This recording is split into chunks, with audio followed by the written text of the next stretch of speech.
Let's talk Georgia State with GSU Panther Talk and 24/7 Sports, Ben Moore. It's Locked On Sunbelt.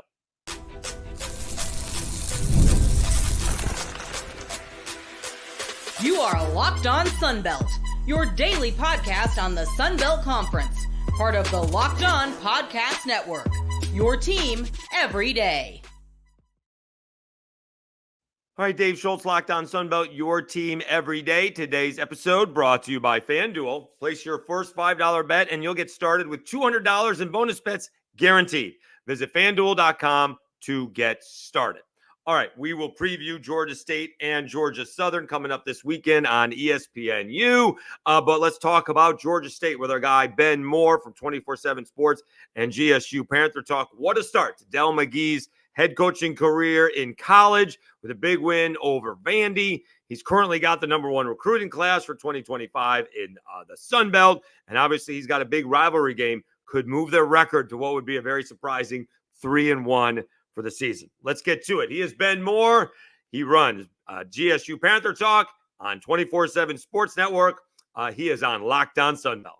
Welcome back to another edition of Locked On Sunbelt, your team every day. Always happy to bring in my guy, Ben Moore from GSU Panther Talk. It is GSU hosting GSU. Again, Georgia State not leaving this, forget about the state of Georgia, the city of Atlanta until October 17th. Their first 5 games, including Georgia Tech in the city of Atlanta. They're hosting Georgia Southern this week. Ben, thanks very much for hopping on. Let's look back before we look forward. Big come-from-ahead victory over Vanderbilt. They had a 2-score lead. They blew it, and then they went right down the field and took it back. Yeah, it was super exciting. Back-to-back weekends. You had back-to-back wins where you had to come back basically late in the fourth quarter against a quality FCS program in Chattanooga. That's always the concern, right? You play a Power 4 opponent in week 1. How do you react and reload in week 2? Then, oh, by the way, here comes another Power 4 team, your first ever SEC team to come to Center Parc Stadium, downtown Atlanta. And as you mentioned, Panthers came out, great game plan. We're leading pretty much the entire game. I think right around 57 minutes of actual game time. The Panthers led, and the offense looked good, defense looked good.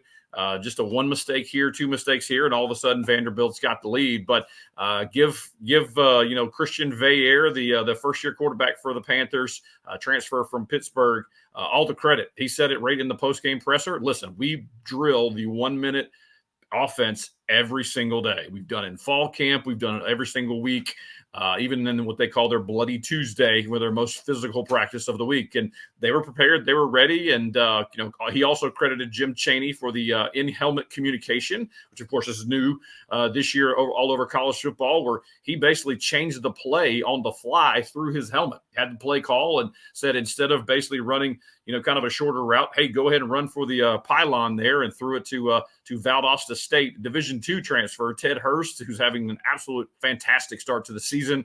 Caught the pass right there and etched a little bit more history in the Georgia State program, knocking off your first ever SEC opponent at home. And no big deal, no rest for the weary. They have a bye week, and then here comes that team down south, Georgia Southern. So it'll be a lot of fun this Saturday, but certainly folks still basking in Pantherland over that win over an SEC team. Did Dell McGee get a little conservative after Veilleux threw that interception, which, again, you just take 3 or 4 minutes off the clock there and up 2 scores? The game, may have not come down to what it did because he got very conservative once Vandy started creeping closer. Yeah, I think the biggest thing ultimately, we've seen this team, David, you and I've talked about this before. Georgia State was built over really the last 6-7 years on running the football, offensive line, being able to mash people. They had been very successful running the ball down there, and unfortunately just a special teams mistake led to them kind of being pinned in the 10-yard line there in the game. But also before that, even the interception by Veilleux, he just made the wrong read, did not see the linebacker there, and probably could have took the option route down the sidelines and may have had another touchdown. And then it's 29-10, and then it's over. Everyone's leaving from the visitor side of things, and everyone's feeling a lot better. So it happens. ultimately, we kind of forget too. I mean, this is Vair's 10th career start coming up this Saturday too. So he's relatively inexperienced. He has bounced around, and of course, the transfer portal era. Started his career at Penn State, went to Pitt last year, played in 6 games, and then this year coming up now, and doing fantastic. You know, he's looked really, really solid. He has very few mistakes. He fumbled in the ball game, and I didn't realize it until the rewatch on Sunday, where basically he had one offensive lineman step on the other offensive lineman's foot and knocked him over, and basically that's what led the floodgates over to a defensive lineman coming and knocking the ball out of his hand. So there's little things like that where if you're in the stands or in the building, you're like, hey, that was such and such a mistake. But Christian's been very, very solid. Dell is also rotated a lot of running backs. He did the same thing when he was the University of Georgia's running back coach. So there's a lot of guys that are staying ready. He's rotating a lot of guys on offense, rotating a lot of guys on defense as well. Defense coordinator Kevin Shearer, and that's been certainly a growth point. And I've been super impressed about how they've been able to defend the run within the front 7, and I think that's going to be obviously a factor again this weekend.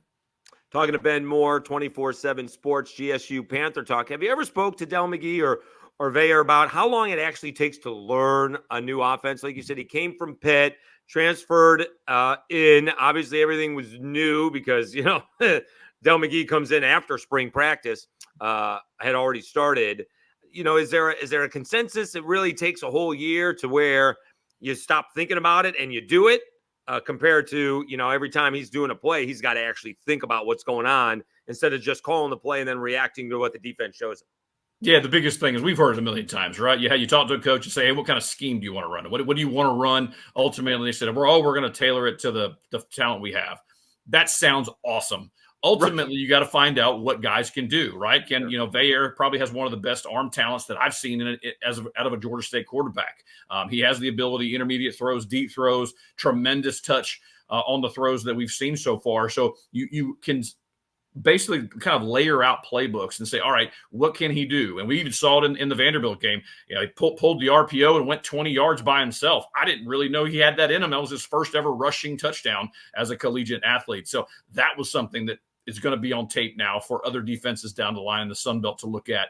But yeah, I mean, the basic install, you're going to have 10, 12, 15 plays that you're comfortable with, where the coaching staff feels comfortable. The personnel on the field has to match that as well. And obviously the quarterback's got to be able to run that as well. So you really just want to make sure and drill those plays. And as he mentioned, in the post game, the situational play calls where, this staff feels comfortable enough. And again, adding the in helmet communication is just massive, where you can say, hey, look, how's this look? 3, 4 different 2, 3 different reads that you may have off of this one play call. And that's the one thing too, is there's option routes ultimately where, a tight end, a wide receiver, slot wide receiver can make an option and based on the coverage. And, it's not a sophisticated offense in the fact that, hey, there's, it's not going to go and be an NFL type offense where you're going to have 70 different plays off of this and that and the other. It is simplistic.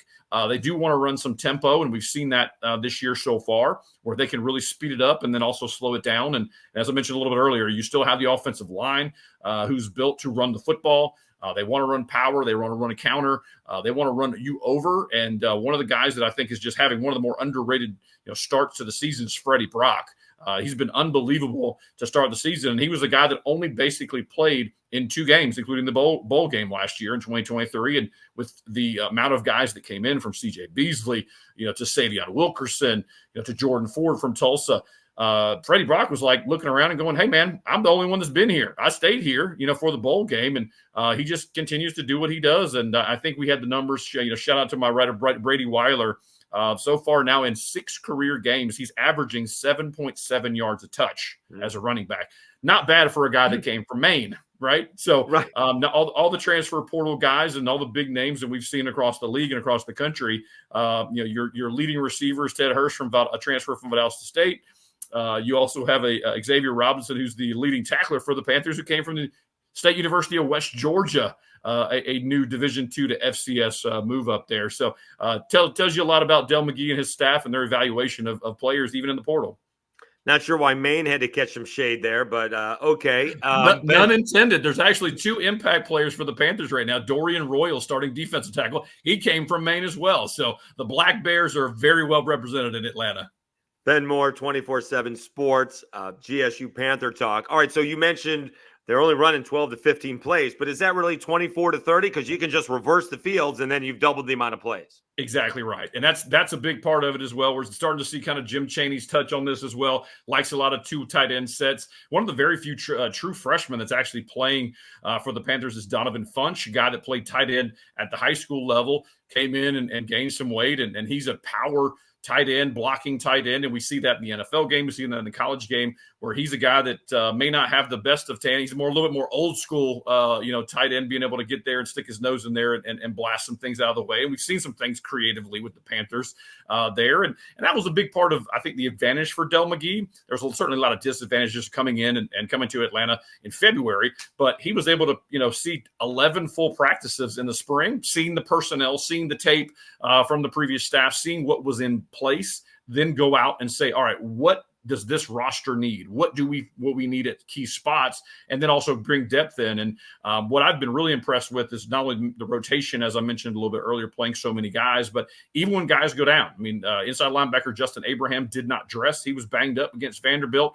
You just stick in Tavian Brown, transfer from Colorado State in there. Daniel Haimuli, transfer from Arizona, was running around all over the field. So they've really done a great job, the staff has, of just inserting guys and continuing to tell them, listen, you may not be starting, but you're going to have an opportunity to be on the field. They're rotating on all 3 levels defensively and quite a bit offensively as well. So, you want to keep guys engaged in this new transfer portal era, right? They look around and say, hey, I want to see snaps. I don't want to be standing on the sidelines twiddling my thumbs. I want to have an opportunity. And a lot of guys that are dressing are seeing the field this year so far.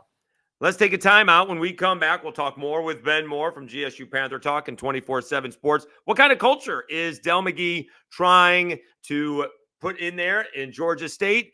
And how can the on-field product not get conflated with the recruiting, although right now both are doing very, very well. We'll do that after I tell you about 5 Hour Energy.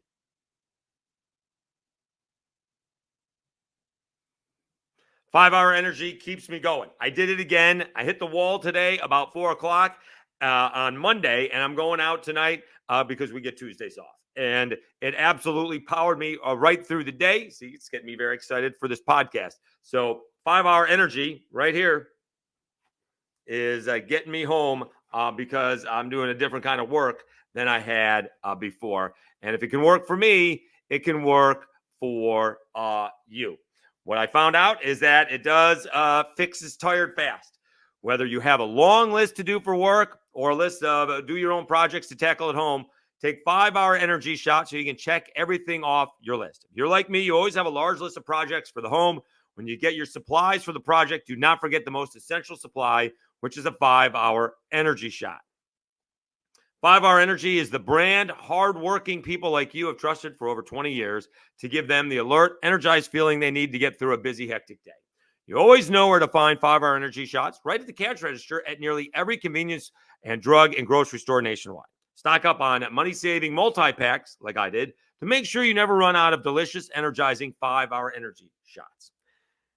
If you go to 5hourenergy.com, that's the number 5, energy.com, actually the number 5hourenergy.com, and get some 5 Hour Energy product today.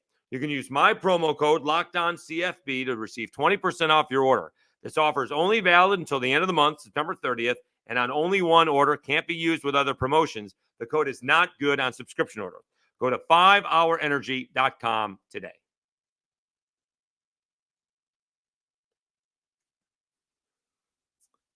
All right, Dave Schultz, Lockdown Sunbelt, your team every day. Let's get back to our conversation with GSU Panther Talk and 24/7 Sports Ben Moore about the culture that Dell McGee is building at Georgia State and off to a really good job recruiting. Talking to Ben Moore, GSU Panther Talk, 24/7 Sports, Lockdown Sunbelt, your team every day. All right, so let's talk about Dell McGee. Correct me if I'm wrong. He was a high school head football coach. He was the running backs coach in college. So without being a coordinator on the college level, he and Fran Brown both left Georgia. Obviously, Dell went to Georgia State. My guy, Fran Brown, went to Syracuse. Still not happy about the outcome of last week's ballgame, but that's a different podcast. So tell us the kind of culture that Dell McGee is trying to install, because it's tough to do that when you're trying to get a new staff together, recruit recruit your transfer portal, and then he's done a really good job in recruiting, and we'll get to that in a little bit. But what kind of culture is he trying to set there in Atlanta for Georgia State? Yeah, it's pretty simple, really. He walks in there and has 2 college football championship rings where he can show, hey, listen, this is the way we did it there, and we want to do it here. Now, the big thing, 2 big things that jump out with you ultimately, he's a big process guy. If you've ever heard Nick Saban talk, obviously Kirby Smart learned under Nick Saban. You have Dell McGee who learned under Kirby Smart and certainly will have his own flavor there. He's not quite as bombastic, I would say, as a personality as Kirby Smart. If you go and search YouTube or anywhere on Twitter, you've heard some of the pregame, very colorful language of Kirby Smart. Get you fired up. Dell's a little bit more reserved that way. His voice is not quiet, but it's quieter. His approach is different. But the biggest thing, ultimately, Georgia State allowed him to more than double his staff. He has analysts on his staff. He has more than doubled the recruiting staff, as well as you mentioned, is paying dividends so far in the 2025 class. But the one area that I did see, and very, very late, went and got several NFL guys, including former NFL head coach Hugh Jackson, on the staff. So he knew he's the assistant general manager. So he helps, with NIL and roster management, things that way. But more than anything else, he's able to coach the coaching staff and say, listen, hey, here's some stuff to look out for being a head coach, number one. Number two, with the new 2-minute rule, they drilled 2-minute offense. Dell talked to us about that in fall camp. He also talked about the helmet communication, things that were good, bad, and ugly from that to kind of look out for, and knowing when the cutoff in the play clock and things like that. It's little tips like that where they felt they had a little bit more of a runway than some of the other schools who really in the first couple of games had to kind of feel their way out and may have had some bumps and different things like that. This team, they want to be very disciplined. They want to be, again, very much win the play. We heard Nick Saban say that for years and years of, hey, look, don't worry about the scoreboard. Just go out and win this play and win that play. And I think, certainly to this point, they've been very impressive. They've also very well prepared. Dell talked about it in the Vandy game. Listen, we're prepared for every scenario. They are extremely detailed in that, and certainly not a knock on the previous staff, but we heard the stories of Coach Sean Elliott leaving midweek and going, to see his family in Columbia, or going, seeing and supporting his son play in Columbia. Things are a lot different now in Atlanta. Dell's in the office to all hours of the night, and that's the expectation. And the expectation is also to win. I can tell you, there's probably nobody that enjoyed it more than Dell McGee, the fact that Georgia State was picked last in the Sun Belt. He wanted that. He needed motivation and wanted to be able to put that in guys' lockers, and they have a chip on their shoulder, and the players believe in it. You had obviously the payoff there with the SEC win against Vanderbilt, but they also know the job's not finished. It's ring season now with Sun Belt play starting this Saturday. Talking to Ben Moore, 24/7 Sports, GSU Panther Talk, Lockdown Sunbelt, your team every day. All right, so always one of the concerns I have is that two things are happening at the same time, but really have nothing to do with each other. It's the on-the-field play, but then you get a lot of pub for the recruiting, and the recruiting, as good as it is, isn't going to help on the field for at least a couple of years, one would think. So right now, as of today, Georgia State has the number 1 recruiting class for 2025 in the Sun Belt. They have 18 3-star commits. That seems to be a record for Georgia State. You would know better than me. They do have 24 commits, so some of that is not only the rankings, but the amount. But they are the number 1. So number 1 class in the Sun Belt. So my worry is like an Auburn type of situation where they're doing a great job recruiting, but not doing a great job playing, is because those recruits just started getting there, as Cam Coleman did, and hasn't been able to contribute much because he's been banged up, or they're going to take a couple of years to get going, regardless with the NIL and the transfer portal. So obviously a great start to the season with a couple of wins. I think their win total was maybe 1.5 or 2. I'm not sure it was much higher than that. They were already at 2. They got the big win over the SEC. How has he been able to, do both of those things at the same time?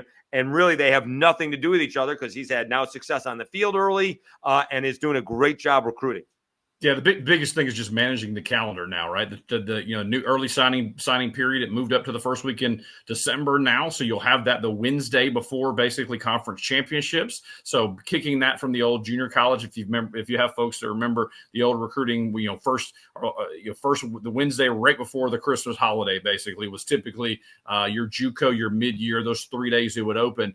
Now that's been moved forward. And he's just relentless. If you talk to him about recruiting, he's been known as an elite recruiter. Again, if you go back to even the recruits that he signed for Willie Fritz at Georgia Southern, these were impact guys who, several of them went and played the NFL. Like Kendall Vilder was drafted by the Bears. Dell was the primary on him. Look at their running back room from Jerick McKinnon, who's in the NFL, Matt Breida. You have all the guys up and down that list who he was able to not only find guys, sign guys, but then develop guys. So you have that room as well where he can go out there and say, listen, hey, running backs, this is all the guys that coached and rode with me for 7, 8, 9 of the last years, and look where they are now and their opportunities and certainly competing at a high level. But he requires relentlessness from his staff. There is a mindset and a template for folks that come from the Nick Saban coaching tree and knowing they have to fit. The one biggest thing for folks that may have not seen this Georgia State team on TV, of course, being nationally televised this weekend, we'll get maybe their first look of the season, is their offensive and defensive lines look different. They are much larger. He wants significant size up front in the offensive and defensive line.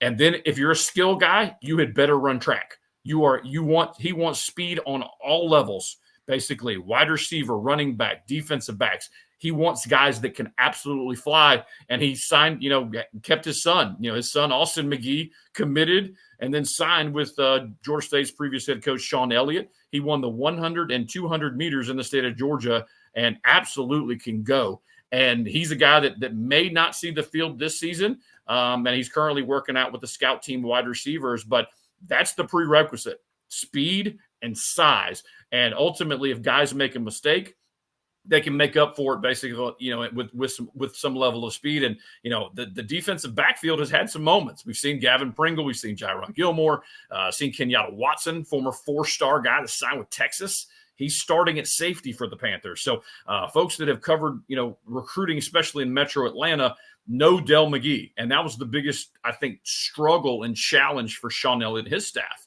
is in the last 4 cycles, they only signed 7 kids total from Metro Atlanta. This year's class has 11 Metro Atlanta kids already. And I know basically talking to Metro Atlanta high schools, I'm at a Metro Atlanta high school every Friday, covering Friday Night Lights.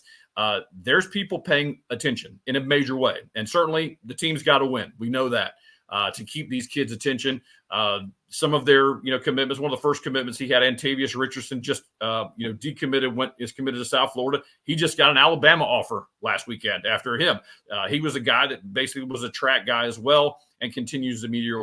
I think the big thing the Panthers coaching staff knows and we'll continue to see is they're going to have to fight like crazy to keep these guys who are committed in the 2025 class. But there's also a pathway because a lot of the portal ads this year on both sides of the ball were 1-year guys where they're coming in at the last end of their career. Like Zach Gibson, a quarterback, Savion Wilkerson coming from Colorado, Jordan Ford, guys like that, where you're looking at him. I mean, look at CJ Beasley, who has yet to play a snap. This is his final year after obviously starring at Coastal Carolina. So there is opportunity. Guys look at depth charts as well at every level. They want to know when they're going to play and being able to showcase some of that. And he said it from the start. If you're the best player, no matter what classification, you're going to play on the field. And he's lived up to that so far. Let's take one more time out. We'll come back and we'll preview Georgia State hosting Georgia Southern this Saturday at 3:30 with our guy Ben Moore from GSU Panther Talk right after I tell you about FanDuel.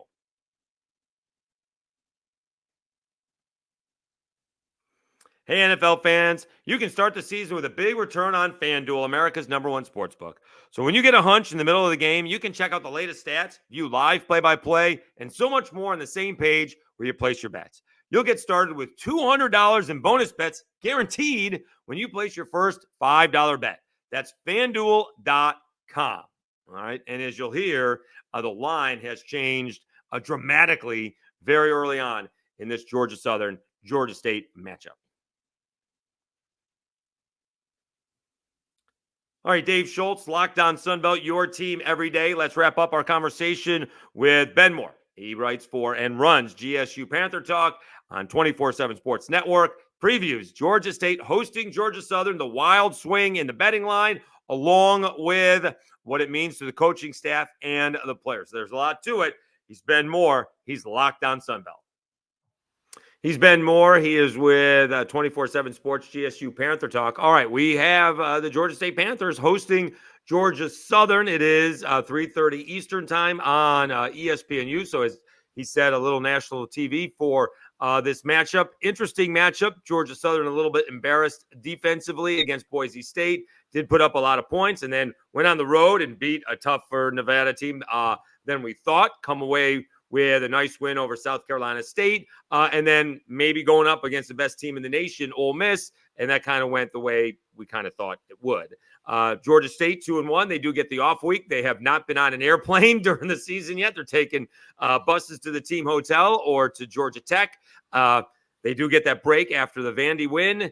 How do you see this ball game going? Because I still don't know what we have with Georgia Southern. I really don't. Not to say I'm not sure what we have with Georgia State yet. But Georgia Southern's put up a couple of big points in a couple of ball games, and then had to use their defense, which was highly hyped up, which may have been coming from me preseason. But they got the three guys on the preseason All Sunbelt first team defensive team, and they're up front. What do we see as this matchup between Georgia Southern and Georgia State this Saturday? Yeah, you have to start with this, right? We've seen it. You've been around college football like I have. Weird things happen in rivalry games. No matter what the records are, no matter where guys are coming off. I mean, I think from an advantage point of view, certainly Georgia State coming off a bye week helps, right? You have a full 12 days to kind of ramp up and get yourself ready, prepare, watch the tape there of your opponent playing Ole Miss.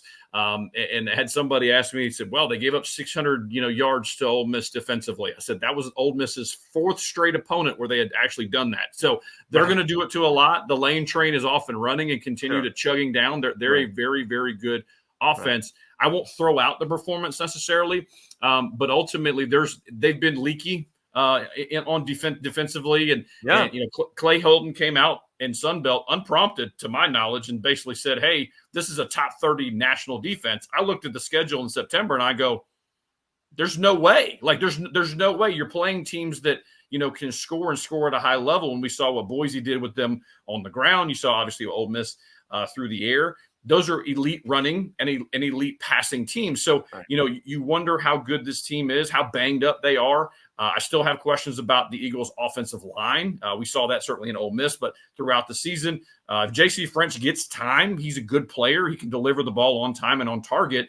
I think the biggest thing ultimately for him is, can this team run the ball? I mean, the Panthers have been able to stop the run, and ultimately that's going to be a big factor because, old school Georgia Southern fans are used to, running and running and running all over. But, this rivalry has been great. The Panthers enjoy so far a 6-4 advantage in the 10 previous matchups. And, the Panthers, are hosting at home. Both teams have won 3 games, or 3-2 at home. So, there's a lot of layers here. It's going to be very interesting to watch. Should be an excellent crowd as well. 3:30 kickoff is huge. Hearing over 250 recruits coming to the game, all 24 commits for Georgia State. A ton of former Georgia State alums have been invited by Dell McGee and the staff as well. Hearing a lot of chatter from the former Panther players as well. And Georgia Southern, as you well know, travels well wherever they go. So, they don't have that far to go, and a lot of folks too believe, hey, well, they're located in down in the southeast corner of the state of Georgia, but a lot of their alums graduated and moved to Metro Atlanta. So this is a shorter ride for them than it is down Statesboro. But, Del McGee coached there. You have several assistant coaches on the staff that have ties to Georgia Southern, including Man Ray Santamore, who was an offensive line coach and player for the Eagles as well. And, I think it's going to be a lot of fun. I love the fact that, again, as a kid, hand raised who went to school in the state of Georgia, was a high school guy in Metro Atlanta. This game matters big time in the state of Georgia because neither one of these schools are going to be Georgia. Neither one of these schools probably prefer to be Georgia Tech either, right? But ultimately, you have to kind of carve out that niche. And that's really, what we've seen across the Sun Belt and really across the group of 5, really, is you're really trying to grab that attention on that next level. A lot of attention, of course, locally here in the state of Georgia is going to Alabama and Georgia, and for good reason, right? You have 2 top 5 teams. But I think it's, you want to see a good game on both sides. I think it will be. It's been wild to watch the line move in the last 24 hours. It opened up. Georgia Southern was 3-point favorite, and that was shocking to me. I thought it'd be closer to a pick 'em. And then now, before we jumped on and cut this podcast, the Panthers are now 3-point favorites, home favorites. So, I think, there's a lot of factors that can go in here, and there's certainly a lot of smoke around Clay Helton's job status. The Eagles go into a bye as well. Got texted a stat as well. I believe Clay Helton is 1-7 in his last road games in the Sun Belt with a differential of -108. Both are the worst all time for a head coach at Georgia Southern. So They know those well. They probably can tell you chapter and verse about his contract and his buyout. So we'll see what happens. But I know there's certainly a lot riding on the line here for this rivalry because Georgia State fans are looking out, trying to get 3-1 and halfway to a bowl game and bowl eligibility, trying to get that number one. That first Sun Belt win is important, and Southern's trying to really kind of get their season back on track. I may be asking you about the wrong GSU quarterback, but J.C. French had okay stats, 20 and 28. The problem is 109 yards. I don't know if that's Ole Miss. I presume a lot of that is Ole Miss, but that's going side to side. He's not throwing the ball downfield. It's a big part of their offense. They want to get guys out in space, and then again, I think it can be a very bad matchup because there's a lot of speed on Georgia State's defensive backs. Tech saw that. What was interesting to see, Georgia Tech in week 1's game plan changes. They flat out could not run the ball up the middle and try to move to, getting Haynes King in space and getting some of their speed guys in space. Vanderbilt's quarterback's a dual threat guy, and they hammered him. They hit him multiple times. Even the first series, Kevin Swint, forces that fumble, and really, Pavia had to look around like, hey, he started kind of seeing ghosts at points, and even, getting out there and throwing a pick and feeling some pressure as well. So the Panthers have been very good at generating pressure in their front seven. They're not afraid to bring blitzes all over the place either. And I think this is going to be very interesting to see how they attack this Eagles offense. There is also some familiarity. We haven't even touched on that yet, but Bryson Broadway became the first ever guy to play for one squad and then go over to the other squad and start for them. So he started at left tackle for the Panthers 2 years ago. He's the starting right tackle for the Eagles this year. So there will be probably no love lost with many of his former teammates that thought he's switched to the wrong side. So should be a lot of fun there. And then which team manages the emotion as well? We know the crowd will be great. Crowd will be into it. Excited to see that live and in person on Saturday. But, what team can focus and really just, come out the other side with the victory? We'll, tune in on ESPNU. All right, let's wrap it up here with Ben Moore, 24/7 Sports GSU Panther Talk. Let's hear your prediction.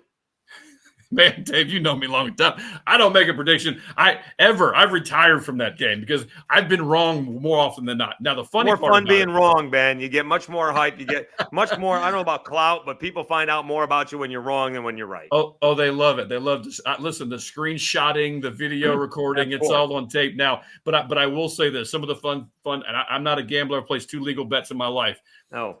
Georgia State has covered the spread 53.5% in the history of the program. They're one of the best bets. Well, I've talked to people all the time, and that's why this line is so volatile and why it moves. And I tell people to this day, on paper, Georgia State has the advantage offensively, defensively, if you just look up and down the stats, turnover margin, things that way, being more disciplined, having less penalties. But again, weird stuff happens. We've seen it in this rivalry game. There was probably not a single soul that was outside the Georgia State coaching staff that saw 34-7 happen in year 2 of this rivalry and launching Georgia State to a bowl game. This game matters. This game is important to both staffs. They know that. And ultimately, I absolutely, don't hate the line being Georgia State -3. I know when it came out, people were kind of looking yesterday like, what, Georgia Southern? They just got blown out. How are they a favorite in this game? We'll see where it lands this weekend. But I'm just hoping for a great game. And obviously, as a Georgia State alum, I will be rooting against that team down south.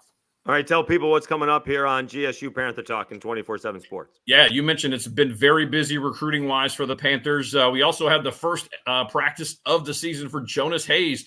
This is year 3 for him in men's basketball. Very important year for Georgia State men's basketball. They added, no big deal, just 3 SEC teams to the non-conference schedule this year. So with trips to Kentucky and Mississippi State and Auburn. So big year there. We're talking about Men's basketball, obviously this game, as we talked about, with that team down south.